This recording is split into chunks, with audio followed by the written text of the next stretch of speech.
ଭାରତवर्षर आध्यात्मिक और सांस्कृतिक ऐक्यर झलक हेउछि पवित्र महाकुंभ मेला। 144 वर्ष पर पुणी थरे यही विलक्षण मुहूर्तर होइछि आगमन।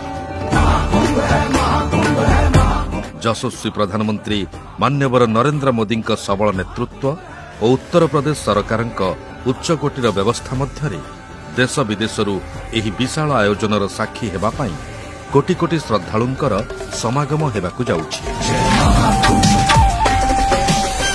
ओडिशावासी एही महाकुंभ मेलार दिव्य अनुभवर सौभाग्य देबा पाई मान्यवर मुख्यमंत्री श्री मोहन चरण माझी दिग्दर्शन में ओएसआरटीसी नेइछि एक भक्तिपूर्ण पदक्षेप।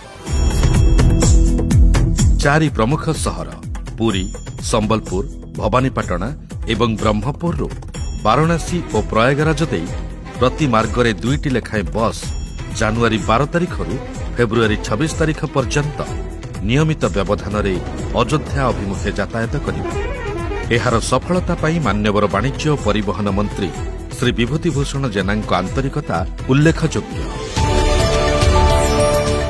समस्त आधुनिक सुविधा और अति सुरक्षित व्यवस्था सज्जित एही बस गुड़िक यात्री माननकु सुखद यात्रार अनुभूति देबा पाई संपूर्ण भावरे प्रस्तुत। यात्रा मार्गरे स्थिरीकृत स्थान मानकरे जलपान, भोजन एवं शौचादिर उपयुक्त सुविधा रहिछि।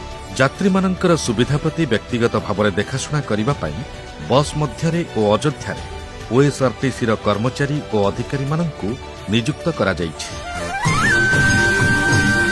आज मान्यवर मुख्यमंत्री करकमल एही स्वतंत्र बस सेवार शुभारंभ करा जाई ओडिशा परिवहन इतिहास रे एक स्वर्णिम अध्याय जोड़ी हेउछि।